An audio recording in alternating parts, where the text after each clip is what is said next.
मैं अपने भरा अहमद रजा की बहुत ही मशहूर हाँ कि उन्होंने वाकई दिल खुश हो गया है। और चीमा साहब की एडी अच्छी गवेड़ वाली स्पीच तो बाद मैं सोच रही हाँ कि मैं केड़ा गवेड़ लावां कि 2 मिनट में बोल सका।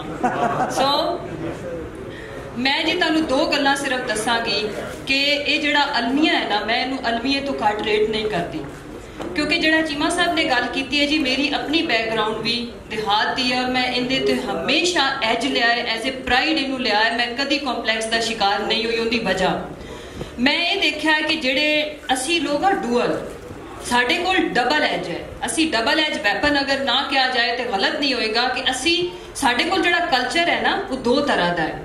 और मैं किसी सूरत भी एज ए मदर, मेरे 2 बेटे ने जी, ते मैं अपने बेटियां नूं अजकल तुहानूं पता है कि मैं सिर्फ ए मावां नहीं मैं मैसेज देना चाहांगी ते अगे मैं सोच रही हाँ कि अगे असीं इहदे लई की कर सकने आ। एंड इंशाअल्लाह ताला मैं तुहाडी टीम का हिस्सा बनांगी जी, क्योंकि मैं मीडियम एक जिहड़ा प्री स्कूलिंग तो भी एक पहले अजकल स्टैप है, जरा बच्चों की ग्रूमिंग हो जाती। जो मैं उत्थे पाया तो उन्होंने जी प्रिंसीपल सी फॉरनर टाइप सी, तो उन्हें मैंने बुलाया तो मैंने कहा कि जी वो आपके बच्चे ने आज एक बैड वर्ड बोला है। मैं डर गई क्योंकि गाली शाली तो नहीं दे दी, की हो गया? मैं क्या की बोलिया? वो लफ्ज़ सी पंजाबी का, तो मैं हस पई। मैं क्या जी देखो मेरा Punjabi is not a bad word और मैं नहीं चाहती, क्योंकि मैं खुल के गल की तो मैं अज इत्थे गल करांगी, क्योंकि जी देखो मैं ते मेरा मियाँ असी सियासत ते जां ते असी सियासत दे विच आए हाँ खिदमत करन दे जज्बे नाल।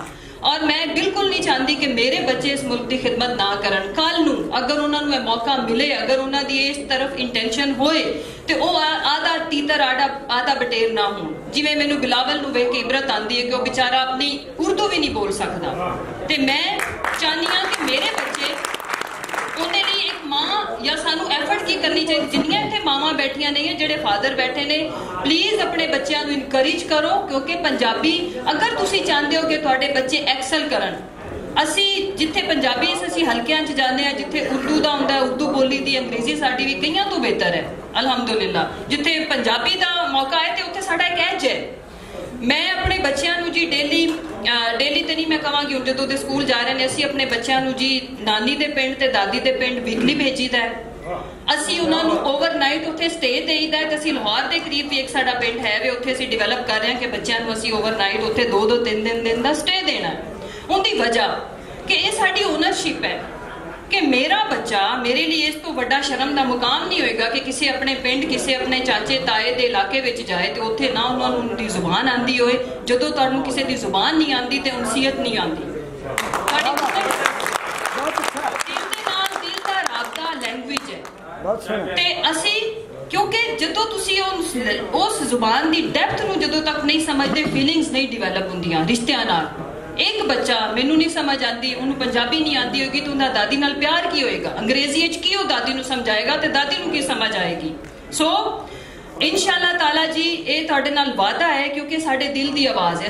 असी उन्हां लोकां विचों आ जिहड़े चाहते ने, जो अभी शफकत भाई जिहड़ी गल करके गए ने, वाकई मैनू कंपलैक्स हुंदा है। मैं किन्नियां पश्तून औरतां जिहड़ियां फॉरन क्वालीफाइड ने, इंटर जिहड़ी उन्हां दी कम्यूनीकेशन दी लैंग्वेज है उन्हां दी पश्तो है, सिंधी नूं ते असी पंजाबियां नूं किहड़ी किस्म दा कॉम्पलैक्स है?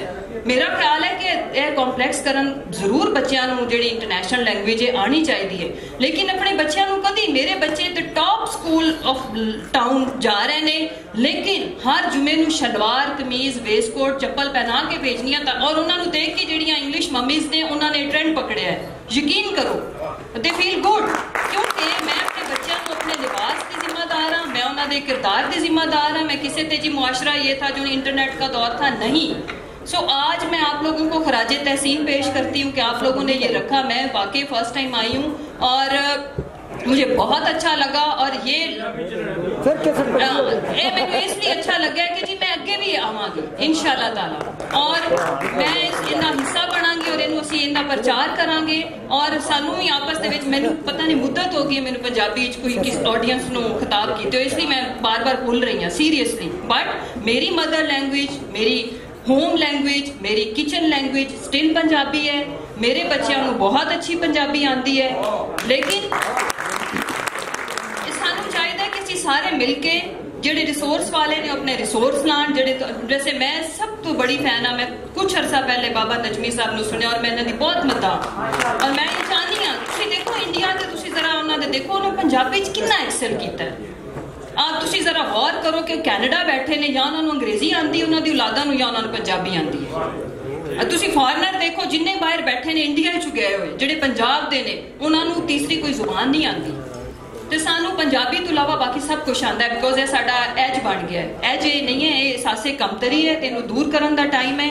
ਤੇ ਤੁਸੀਂ ਇਹ ਮੈਂ ਕਹਿ ਰਹੀ ਹਾਂ ਕਿ ਸਦਕਾ ਜਾਰੀਆ ਔਰ ਬਹੁਤ ਅੱਛਾ ਕਰ ਰਹੇ ਹੋ ਔਰ ਇਨਸ਼ਾਅੱਲਾ ਤਾਲਾ ਅਸੀਂ ਜੋ ਇਹਦੇ ਚ ਰੋਲ ਪਲੇ ਕਰ ਸਕੇ ਐਜ਼ ਅ ਗਵਰਨਮੈਂਟ ਇਨਸ਼ਾਅੱਲਾ ਅਸੀਂ ਵੇਟਿੰਗ ਗਵਰਨਮੈਂਟ ਜ਼ਰੂਰ ਹਾਂ, ਤੁਹਾਡੇ ਤਾਵਨ ਨਾਲ ਆਵਾਂਗੇ ਤੇ ਅਸੀਂ ਇਹਦੇ ਵਾਸਤੇ ਜੋ ਕਰ ਸਕੇ ਅਸੀਂ ਕਰਾਂਗੇ। ਔਰ ਮੈਂ ਅੱਜ ਸੋਚ ਰਹੀ ਹਾਂ ਕਿ ਮੈਂ ਜਿੱਤੇ ਵੀ ਇੱਥੇ ਇੰਗਲਿਸ਼ ਮੀਡੀਅਮ ਸਕੂਲ ਨੇ ਮੈਂ ਉਹਨਾਂ ਦੇ ਵਿੱਚ ਜਿਨ੍ਹਾਂ ਨਾਲ ਮੇਰਾ ਰਾਬਤਾ ਹੈ ਉੱਥੇ ਜਾ ਕੇ ਮੈਂ ਮਾਵਾਂ ਨੂੰ ਕੁਝ ਕਵਾਂ ਕਿ ਅਗਰ ਤੁਸੀਂ ਚਾਹੁੰਦੇ ਹੋ ਸਾਡੇ ਚ ਮੈਂ ਯਕੀਨ करो साढ़े डबल कॉन्फिडेंस की वजह है कि साड़ी जिहड़ी साडा पिछे जिहड़ा सी साडे जिहड़ा गवेड़ जिहड़ा साडा स्ट्रीट एक्सपीरियंस है कंप्यूटर लैब ते बैठिया आ ही नहीं सकता ते बच्चियां नूं कड्डो बाहर उन्हां नूं पंजाबी बोलन दिओ उन्हां नूं मुलाजमां नाल बोलन दिओ कोई नहीं सिर्फ घरां दे विच जिहड़े पंजाबी बोलदे ने उन्हां नूं दादियां नानियां नाल प्यार करन दिओ उन्हां नूं सब जिहड़ी ओरिजिनल है अपने बच्चियां नूं ब्राइलर नहीं बनाना मैनूं पता है मैं देसी बनाना इंशाअल्लाह।